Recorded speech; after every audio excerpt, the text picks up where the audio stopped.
کیا ایک ایسا شخص جو خود کو مہدی اور نبی کہلوائے اسلام کا خیر خواہ ہو سکتا ہے؟ یہ رپورٹ مرزا قادیانی کی اصلیت کو تحقیقی انداز میں پیش کرے گی۔ 19ویں صدی کا برطانوی ہندوستان مسلمانوں کے لیے نہایت کٹن تھا۔ مرزا غلام احمد کا خاندان شروع سے برطانوی حکومت کا وفادار تھا۔ جنگ آزادی 1857 میں مرزا کے والد اور بھائی نے بغاوت دبانے میں انگریزوں کی مدد کی۔ چند ہی برسوں میں مرزا غلام احمد نے نبوت کا دعویٰ کر ڈالا۔ اس نے کہا کہ میں حضرت محمد مصطفیٰ صلی اللہ علیہ وآلہ وسلم کا تابع نبی ہوں، نعوذ باللہ۔ 1914 میں حکیم نور الدین کے انتقال پر جماعت احمدیہ دو حصوں میں پھٹ گئی۔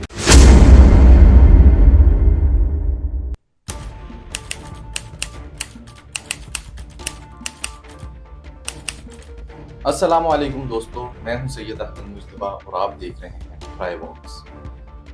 کیا ایک ایسا شخص جو خود کو مہدی اور نبی کہلوائے اسلام کا خیر خواہ ہو سکتا ہے؟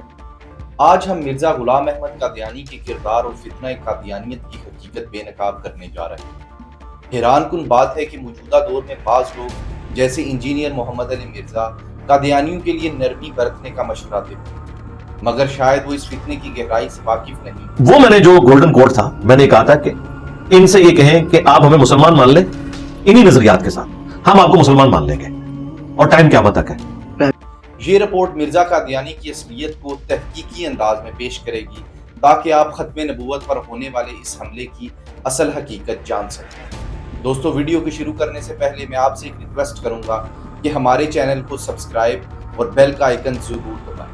اس کی وجہ یہ ہے کہ ہم لوگ بہت زیادہ محنت کر کے اور تحقیقی مواد آپ تک پہنچانے کے لیے ریسرچ کرتے ہیں۔ ہمیں آپ کی سپورٹ کی بہت ضرورت ہے۔ تو آئیے ویڈیو کو شروع کرتے ہیں۔ 19ویں صدی کا برطانوی ہندوستان مسلمانوں کے لیے نہایت کٹن تھا۔ 1857 کی جنگ آزادی کے بعد انگریزی حکومت کو خدشہ تھا کہ کہیں مسلمان پھر جہاد کے ذریعے سر نہ اٹھا لیں۔ عین اسی وقت پنجاب کے ایک قصبے قادیان سے ایک شخص مرزا غلام احمد نمودار ہوا، جو بظاہر عام مذہبی مناظروں میں سے پہچانا گیا، مگر پردے کے پیچھے ایک بڑی کہانی چل رہی جس کا مقصد مسلمانوں کا جذبہ جہاد سرد کرنا تھا۔ مرزا غلام احمد کا خاندان شروع سے برطانوی حکومت کا وفادار تھا۔ جنگ آزادی 1857 میں مرزا کے والد اور بھائی نے بغاوت دبانے میں انگریزوں کی مدد کی۔ برطانوی کمانڈر جنرل نکلسن نے انہیں بے مثال وفاداری کا سرٹیفکیٹ دیا اور اس خدمت کے صلے میں خاندان کو جاگیریں اور وظیفے ملے۔ آپ سوچ رہے ہوں گے کہ اس وفاداری کا کیا تعلق یہ ہے کہ آگے چل کر یہی مرزا غلام احمد خود کو مذہبی مصلح بنا کر پیش کرتا ہے اور انگریز سرکار کی مدح سرائی کو ایمان کا حصہ قرار دیتا ہے۔ کئی مورخین اور محققین کے نزدیک مرزا قادیانی کو برطانوی حکومت نے مسلمانوں کا جذبہ جہاد سرد کرنے کے لیے پروموٹ کیا۔ اس نے 1900 میں رسالہ گورنمنٹ انگریزی اور جہاد لکھ کر یہ اعلان کر دیا کہ اب مسلح جہاد حرام اور ممنوع ہے تاکہ مسلمان انگریز حکومت کے وفادار رہیں۔ کیا یہ سب کسی اشارے پر نہیں ہو رہا تھا؟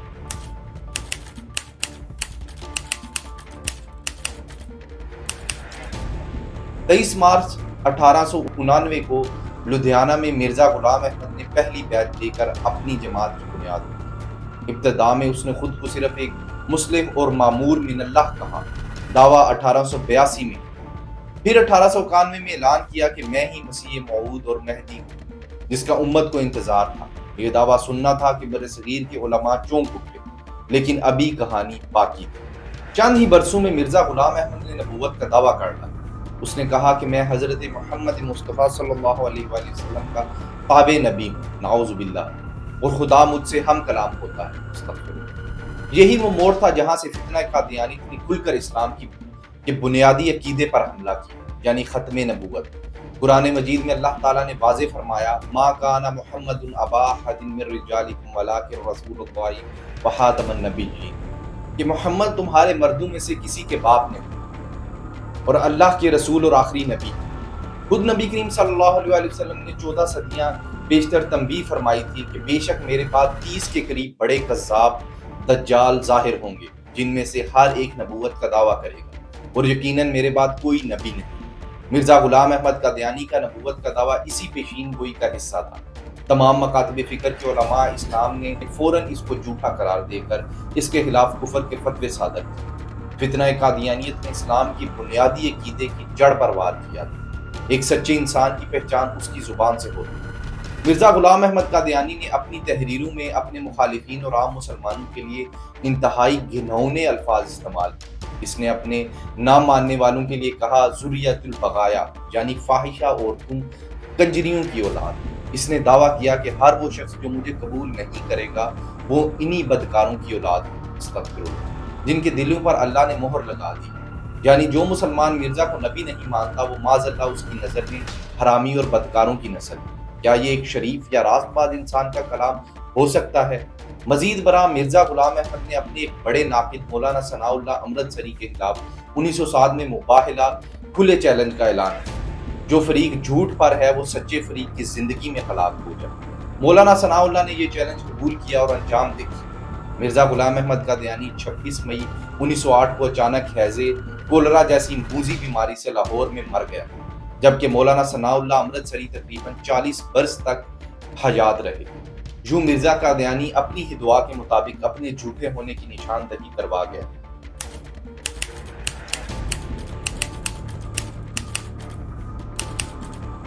اللہ نے اسے جھوٹا ثابت کر دیا۔ مرزا غلام احمد کی موت کے بعد اس کے پیروکاروں نے اسے نبی ماننے پر اصرار جاری رکھا۔ 1914 میں حکیم نور الدین کے انتقال پر جماعت احمدیہ دو حصوں میں پھٹ گئی۔ احمدیہ مسلم جماعت قادیانی گروپ، جس نے مرزا کے بیٹے مرزا بشیر الدین محمود کو خلیفہ تسلیم کیا اور مرزا کو نبی مانا۔ لاہوری گروپ، جس نے لاہور میں مرکز بنا کر اعلان کیا کہ مرزا غلام احمد نبی نہیں بلکہ مجدد تھا۔ یہ تعداد میں بہت چھوٹے رہتے ہیں۔ عالمی مسلم امہ نے شروع دن سے ہی ان عقائد کو گمراہ کن قرار دیا اور متفقہ طور پر احمدیوں کو غیر مسلم اقلیت ڈکلیئر کر دیا، جہاں تک کہ 1974 میں پاکستان کے پارلیمنٹ نے بھی متفقہ آئینی ترمیم کے ذریعے قادیانیوں کو غیر مسلم قرار دیا۔ آج احمدیہ قادیانی جماعت دنیا کے 200 سے زائد ممالک میں سرگرم ہے۔ یہ لوگ اپنے آپ کو پرامن مسلمان ظاہر کرتے ہیں اور سوشل میڈیا سمیت عالمی فورمز پر اپنے علیحدہ دین پھیلا رہے ہیں۔ افسوس کی بات یہ ہے کہ کچھ سادہ لوگ یا نام نہاد دانشور، مثلاً انجینئر محمد علی مرزا، ان کے متعلق نرم گوشہ اختیار کرنے کی تلقین کرتے ہیں۔ ناظرین، یہ یاد رکھیے کہ عقیدہ ختم نبوت کوئی معمولی اختلافی مسئلہ نہیں بلکہ اسلام کے بنیادی عقائد میں سے ہے۔ جو شخص آخری نبی صلی اللہ علیہ وآلہ وسلم کے بعد نبوت کا دعویٰ کرے یا اسے مانے وہ دائرہ اسلام سے خارج ہے۔ یہ فیصلہ کسی فرد کا نہیں بلکہ خود اللہ، رسول اور امت مسلمہ کا متفقہ فیصلہ ہے۔ ہم ان افراد سے نفرت نہیں کرتے مگر ان کے عقائد سے نفرت کرتے ہیں، جو ہمارے نبی صلی اللہ علیہ وآلہ وسلم کی شان میں کھلی گستاخی کرتے ہیں۔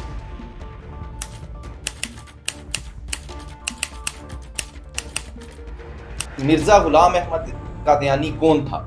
وہ برطانوی استعماری طاقتوں کا پروردہ ایک مکار شخص تھا جس نے دین کو اپنی ذاتی بادشاہت بنانے کی کوشش کی۔ اس نے قادیانی فرقہ کیوں بنایا؟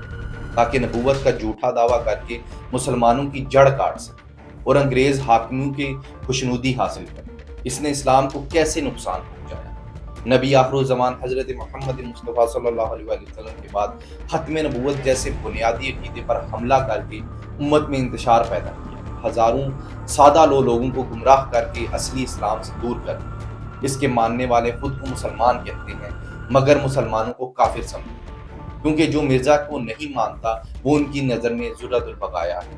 آخر میں ہمارا پیغام صاف ہے، فتنہ قادیانیت سے ہوشیار رہے۔ یہ کوئی معمولی فرقہ نہیں بلکہ اسلام کے لبادے میں ایک الگ مذہب ہے جسے دنیا بھر کے علماء نے متفقہ طور پر باطل قرار دیا۔ مرزا غلام احمد قادیانی کا انجام دنیا کے سامنے ایک جھوٹا مدعی اپنے ہی جھوٹ کے بوجھ تلے دب کر مر گیا۔ اللہ تعالی ہمیں دین کی صحیح سمجھ عطا فرمائے اور ختم نبوت کی حفاظت کرنے کی توفیق دے، آمین۔ اگر ویڈیو آپ کو پسند آئے تو دوستو اس کو شیئر ضرور کیجیے گا تاکہ بات رکے نہیں۔